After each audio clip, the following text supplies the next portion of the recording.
Hi guys, welcome back to a new video. My name is Akash Sharma and I'm a research student at the University of Melbourne. आज की इस video में मैं आपको बताऊंगा 6 ऐसे फाइनेंशियल ट्रिक्स, टिप्स, तरीके, मिस्टेक्स, जो भी बोलना बोल लो, पर 6 ऐसी फाइनेंस से रिलेटेड, मनी से रिलेटेड मिस्टेक्स जो हर एक इंटरनेशनल स्टूडेंट्स, मैंने भी करी है, मेरे दोस्त ने भी करी है, सारों ने करी है यहाँ पे। वो मिस्टेक्स जो मैं नहीं चाहता कि आप लोग करो यहाँ पे आके, वो सारी मैंने इस वीडियो में कवर की है। तो प्लीज मेरे चैनल को फटाफट सब्सक्राइब कर लो एंड पढ़ते सीधा वीडियो में। तो भाई ये देखो, जो भी पॉइंट्स है इंपॉर्टेंट, मैंने 6 पॉइंट्स जो लिख के रखे थे, जो मैंने लगा मेरे को कि ये मिस्टेक्स करते हैं इंटरनेशनल स्टूडेंट्स, वो मैंने सारे पॉइंट्स यहाँ पे लिख के रख दिए हैं। बारी बारी कवर करते हैं। तो चलो बढ़ते हैं हम पहले पॉइंट की तरफ। वो है डू नॉट ईट आउट। सो जब आप इंडिया में होते हो, जब आप अपने पाकिस्तान कंट्री में हो, या आप नेपाल में हो, बांग्लादेश में हो, मेरे व्यूअर्स नेपाल बांग्लादेश में, इसलिए मैं उनको इंक्लूड करता हूँ। सो वो हमें वहाँ पे बाहर खाने की बहुत आदत होती है। हमें लगता है कि महंगा भी नहीं है ज्यादा, 10-20 रुपए में या 30 रुपए में आपको बहुत अच्छे से मिल जाएगा। इंडिया में तो एटलीस्ट आपको महाराष्ट्र में रहता था मैं, वहाँ पे 10-15 का आपको वड़ा पाव मिल जाएगा, साथ में चाय मिल जाएगी, which is not a lot of money. 10-15 रुपए ठीक है, मतलब बहुत सस्ता है। पर यहाँ पे ऐसा नहीं है। यहाँ बाहर खाना इज शिट एक्सपेंसिव। लाइक मतलब $22-23 का तो एक नॉर्मल मील मिलता है आपको, और अगर आप मैकडॉनल्ड्स, KFC ये सब भी जाओगे तब भी आपको $16-17-18 का एक नॉर्मल मील मिलेगा। अब मान लो आपने हफ्ते में 3 या 4 बार बाहर खा लिया ना, तो आपका $150 तो बाहर खाने में गया। एंड यू कैन से कि अगर आप ऐसे इसी पेस पे चलते रहे तो आपको $400 अ मंथ सिर्फ बाहर खाने पे जा रहा है। $400 अ मंथ अगर आपका बाहर खाने पे जा रहा है। और अगर आप 24 आवर वर्क रिस्ट्रिक्शंस में काम कर रहे हो तो आपके पास लाइक ज्यादा अर्निंग नहीं, आपकी $2300-2400 होगी, जिसमें से आपने $500 बाहर खाने में उड़ा दिया, तो बचा क्या पीछे? रेंट कब दोगे, या सेविंग क्या करोगे? सो इट्स हाईली रिकमेंडेड कि घर का खाना खाओ, घर पे बना के खाओ। घर पे जो आपको फैंसी आइटम्स पसंद है, आपको पास्ता पसंद है, पिज्जा पसंद है, वो बना के ले आओ ना, और उसको बना के खा लो। बाहर खाना जितना अवॉइड कर सको उतना करो। हाँ, अनटिल अनलेस ऐसा नहीं है जैसे मेरी कभी 12 घंटे की शिफ्ट है या 13 घंटे की शिफ्ट है, तो बीच में मैं बाहर खाता हूँ, क्योंकि फिर थोड़ा खुद को भी अच्छा लगता है। और खुद को भी अच्छा लगता है इन द सेंस कि आपके पास टाइम भी नहीं होता ना कि आप घर से directly you want to come and just work, या आपका ये नहीं है कि घर से मैं टिफिन लेकर आऊँ। कुछ बच्चे होते हैं जो टिफिन भी लेकर जाते हैं बाहर, भाई सल्यूट है उनको। पर अभी मेरे को सिर्फ कम ही टाइम हुआ यहाँ पे आए हुए। अगर जब मेरे को ज्यादा टाइम हो जाएगा तो फिर उसके बाद I will try bringing my own food from outside. And also I want to add one more thing. अगर आपको लगता है ना कि आपको वो फ्लेवर या आपको वो टेस्ट मिलेगा जो बाहर खाने का इंडिया में होता है, या जो इंडिया में इतना सब कुछ खाने के लिए वैरायटी है, जो इतने सारे ऑप्शंस है, जो स्ट्रीट फूड का ऑप्शन है, यहाँ पे स्ट्रीट फूड नाम का कंसेप्ट ही नहीं है। द वर्स्ट पार्ट इज यहाँ पे रेडी पे खाना मिलता ही नहीं है। तो आपको मिलेगा तो अच्छे रेस्टोरेंट में मिलेगा, वो प्रीमियम प्राइस के साथ मिलेगा। सो आई वुड हाईली रिकमेंड कि आप ना घर पे ही खाओ। घर पे ही फ्रोजन आइटम्स आती है, फ्रोजन आइटम खा लो। अगर आपका स्प्रिंग रोल खाने का दिल कर रहा है तो वो खा लो, बट जितना हो सके बाहर मत खाओ भाई। बाहर खाना आपकी हेल्थ के लिए भी खराब है, आपको आपका फाइनेंशियली भी अच्छा नहीं है। सो भाई जो सेकंड पॉइंट है जिसके बारे में बात करना चाहता हूँ, वो है bring clothes from your home country. भाई यहाँ पे कपड़े बहुत एक्सपेंसिव हैं। हमें लगता होगा यार बाहर के अब्रॉड के कपड़े ये वो, हाँ यहाँ पे ब्रांड्स के कपड़े हैं, अच्छी बात है वो। यहाँ पे सस्ते कपड़े भी आपको मिल जाएंगे, पर वो वैसे कपड़े नहीं होंगे जैसे आपको इंडिया में मिलेंगे। आप समझ लो कि इंडिया में आपको 500-600 की भी एक अच्छी टी शर्ट मिल जाएगी, पर यहाँ भाई वही टी शर्ट आपको मिलेगी क्या $15-20-25 की। एक बात दिमाग में रखना कि जब आप वहां से इंडिया से आपका जो मेंटल स्टेटस है ना, जिस आपकी इकोनॉमिकल स्टेटस भी है, जैसे जो आपकी फैमिली का, वो आपका यहाँ पे नहीं है। यहाँ पे आप इंडिविजुअल एक स्टूडेंट हो, तो आप वो सब अफोर्ड नहीं कर सकते लग्जरीज जो आप इंडिया में अफोर्ड कर सकते थे, क्योंकि तब आपके पापा पे कर रहे थे। अभी आपको खुद पे करना है यहाँ पे आके। तो just keep that in mind कि आपको इंडिया में जो ब्रांड्स आपके 2-2 हजार के भी मिल जाते हैं ना, वो यहाँ पे 2 हजार के नहीं है, वो आपको मिलेगा $70 का, $80 का। और $70-80 to afford as a student बहुत मुश्किल होता है। आप जिनकी यूट्यूब के ऊपर शॉपिंग ब्लॉग्स देखते हो ना, कितनी सारी शॉपिंग कर दी भाई, इतने, उनको 2.5 साल हो गया यहाँ पे, 3-3 साल हो गया आए हुए। आप नए आओगे, आपको मेरे को 6 महीने हुए हैं, 7 महीने हुए हैं, अभी तक मैंने खुद भी ज्यादा शॉपिंग नहीं करी यहाँ पे आके। हाँ, मेरी सबसे बड़ी परचेज एक शूज थे मेरे जॉर्डन के, पर वो भी मैंने कितना टाइम, 3-4 महीने उसके लिए ऐसी बात नहीं है, ले सकता था मैं, पर मैं खुद से पैसे उसके लिए अलग अलग से निकाल रहा था कि मेरे को एक अच्छी परचेज करनी है अपने लिए। So keep that in mind कि आपको इंडिया से जितने हो सके अच्छे कपड़े लेकर आने हैं, और जीन्स अच्छे से लेकर आना भाई, क्योंकि यहाँ पे जीन इतनी घटिया मिलती है ना, मैं मतलब क्या ही बताऊं आपको। जीन्स तो अच्छी मिलती नहीं है यहाँ पे, लोअर्स के नाम पे कुछ नहीं मिलता। हाँ, आपको टी शर्ट अच्छी मिल जाएगी, हुडीज अच्छी मिल जाएंगी, पर जीन्स ले आना, शूज ले आना, वो अच्छे वाले स्पोर्ट्स शूज लेकर आना। और यार ऑनेस्टली मैंने जीन्स खरीदने की कोशिश करी भाई, यहाँ पे क्या घटिया क्वालिटी की जीन्स मिलती है, और कितनी महंगी भाई, स्टार्टिंग $150 की, और क्या घटिया क्वालिटी होती है उनकी। इंडिया में इतनी अच्छी जीन्स मिलती है, कोई हिसाब नहीं भाई। हम इतना अंडर एस्टिमेट करते हैं अपनी कंट्री को, पर India is such cheap country भाई। इंडिया में लिविंग स्टैंडर्ड इतने अच्छे हैं, इतने अच्छे से, और इस कंट्री को मोस्ट लिवेबल सिटी बोलते हैं हम। बट यार भाई इंडिया में तो लाइक हर चीज इतनी सस्ती है, कोई हिसाब नहीं। यहाँ पे बहुत महंगा है, हर चीज is expensive, everything you have to pay for it. But ये है कि आप अफोर्ड भी कर सकते हो वो, you can earn that much money. So yeah, क्यों एग्री करते हो आप इस बात से? तो वैसे जो थर्ड पॉइंट है जिसके बारे में बात करना चाहता हूँ वो है ऑलवेज कीप 2 बैंक अकाउंट्स। भाई आप 2 बैंक अकाउंट्स रखो, क्योंकि यहाँ पे ट्रांजैक्शन करना इतना मुश्किल है। मुश्किल नहीं है इन द सेंस कि इतना अनसेफ है ना, यहाँ पे बहुत फ्रॉड्स होते हैं पैसे के नाम पे, क्रेडिट कार्ड के नाम पे, डेबिट कार्ड के नाम से। एक बार तो मैं भी एक फ्रॉड में फंस गया था भाई। मैंने क्या किया, मेरे को एक दिन ऑज पोस्ट, जो ऑस्ट्रेलिया पोस्ट है यहाँ पे, उनका मैसेज आया कि आपकी एक डिलीवरी कलेक्ट करने वाली है और उसके $11 देने हैं। मैं नया नया आया था, 3-4 महीने हुए थे मेरे को आए हुए। मैंने डाल दिया वहां पे सब कुछ, एंड उन्होंने मेरी डेबिट कार्ड डिटेल्स मांगी। और सडनली मेरे को रियलाइज हुआ कि जब मैं नया आया था तो भैया ने बताया था कि कहीं अपनी डेबिट कार्ड डिटेल्स मत देना, कहीं भी मत देना। मैंने उसी टाइम अपना अकाउंट ब्लॉक कर दिया। और फिर मैं उसके बाद कॉम बैंक वाले के पास गया एंड आई टोल्ड देम कि भाई मैंने अपना डेबिट कार्ड अपना ब्लॉक किया हुआ है। फिर देन दे सेड कि you did the right thing, वरना आपके पैसे सारे जितने थे सब उड़ जाते। सो भाई यहाँ पे कभी भी देखो कॉम बैंक में भी क्या होता है, कॉम बैंक में भी आपके 2 बैंक अकाउंट बन सकते हैं आपके, या एक बैंक अकाउंट कॉम बैंक में खुलवा लो, दूसरा एएनजी में खुलवा लो। या जैसे मैंने किया हुआ, मैंने थोड़े पैसे अपने इंडिया रखे हुए हैं, एंड जब मेरे को जरूरत होती है, क्योंकि मेरे को लगता है कि मेरे पैसे इंडिया ज्यादा सेफ है एज कम्पेयर टू यहाँ पे। इंडिया में आपके पैसे इसलिए सेफ है क्योंकि इंडिया में जब भी आप अपने कार्ड डिटेल्स भी किसी के पास होंगी ना, तो तब भी आपको ओटीपी आएगा। यहाँ पे ओटीपी का सिस्टम ही नहीं है, ओटीपी आता ही नहीं है यहाँ पे। यहाँ पे क्या होता है, आपके कार्ड डिटेल्स अगर किसी के पास है, जैसे मेरा डेबिट कार्ड की डिटेल्स अगर किसी के पास है ना, तो वो मेरे सारे पैसे निकाल सकता है उस टाइम। मतलब सिर्फ डेबिट कार्ड की डिटेल से।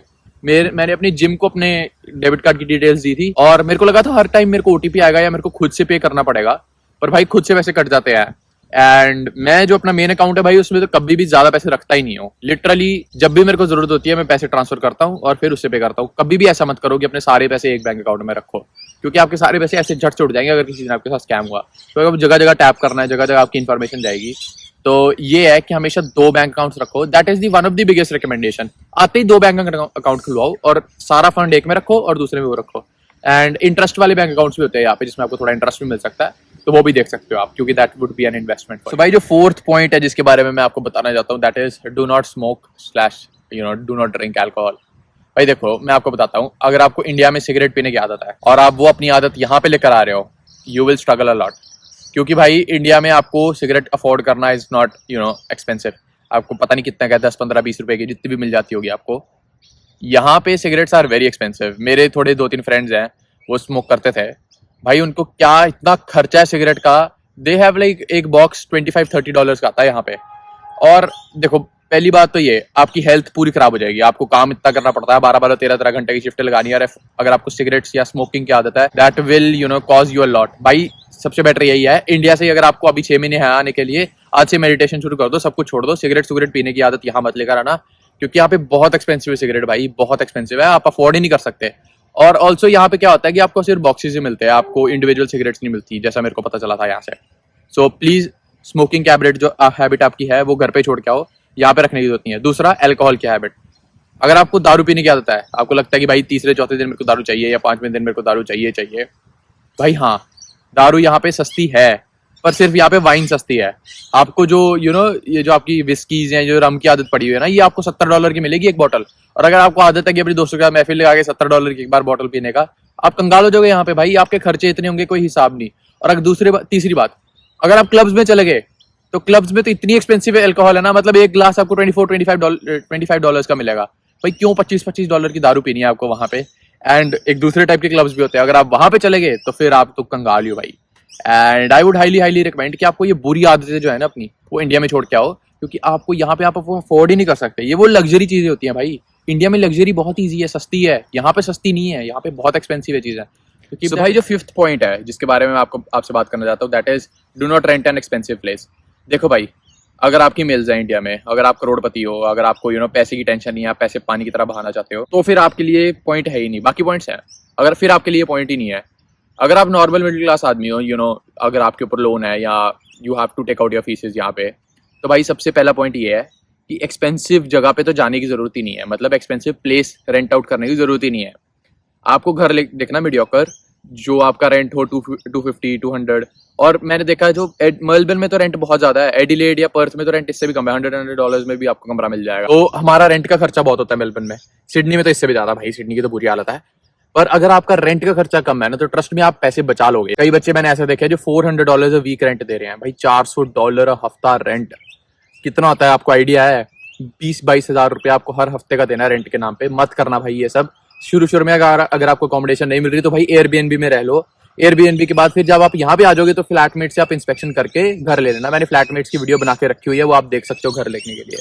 सो आई वुड हाईली रिकमेंड, क्योंकि ज्यादा फर्क भी नहीं है $400-450 वाले कमरे में और ये जो 200-250 में आपको कमरा मिलता है। एंड ऑनेस्टली मेरे को ये 200-250 वाला कमरा, मैं खुद रेंट देता हूँ $210 एवरी वीक। एंड भाई मेरा कमरा, मेरा घर बहुत अच्छा है, मेरे को कोई प्रॉब्लम नहीं है वहाँ पे। एंड जो आप $400 में रेंट दे रहे हो भाई, उसमें आपको उल्टा शेयरिंग करनी पड़ती है। मेरे को इंडिविजुअल कमरा मिला हुआ है। सो ये जस्ट यही है कि थोड़ा सिटी से दूर है, थोड़ा भी कितना दूर है, 10-15 मिनट बस में लगता है मेरे को आने के लिए।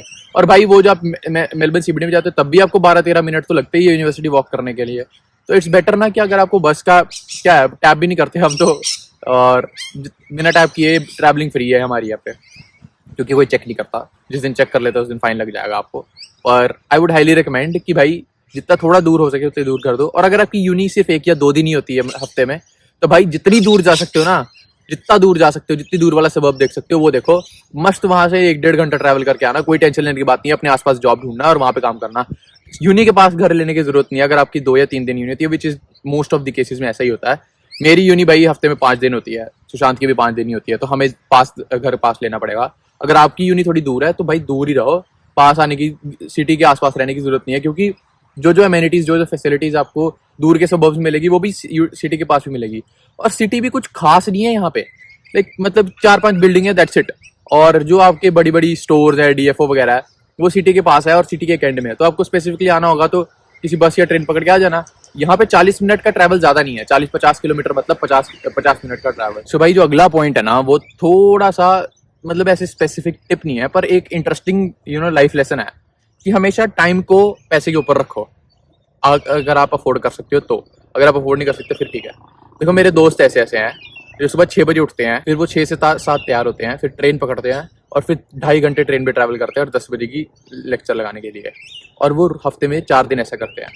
अब आप खुद बताओ कि वो बंदा इतनी दूर जस्ट बिकॉज उसका रेंट कम है, 2-2 घंटे रोज ट्रैवल कर रहा है, उसका मेंटल हालत क्या होगी। एंड उसकी इतना थक जाता होगा बंदा जब घर पे पहुंचता है, और उसकी लाइफ वही साइकिल में ट्रेन में जा रही है। तो आई वुड हाईली रिकमेंड कि आपको यहाँ पे ना, अगर आपको किसी चीज में टाइम लग रहा है तो it's better to pay for that rather than go. And I would highly recommend कि आते ही सबसे पहले गाड़ी ले लो या स्कूटर ले लो कुछ रेंट पे, ताकि आप उससे कम्यूट इजीली कर सको। जितना कम हो सके उतना पब्लिक ट्रांसपोर्ट कम यूज करो।